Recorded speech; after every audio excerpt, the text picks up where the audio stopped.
இப்போ உங்களுக்கு சின்னதா ஒரு சர்ப்ரைஸ். நம்ம கட்சியினுடைய வேட்பாளர் பட்டியலை இப்ப நான் அறிவிக்க போறேன்.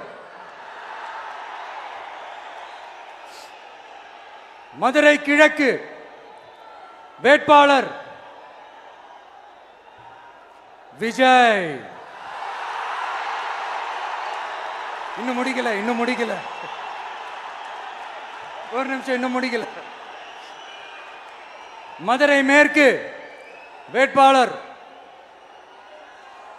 விஜய். மதுரை மத்தி வேட்பாளர் விஜய்.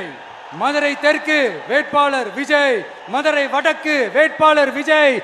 மேலூர் விஜய். சோழவந்தான் விஜய். திருப்பரங்குன்றம் விஜய். திருமங்கலம் விஜய்.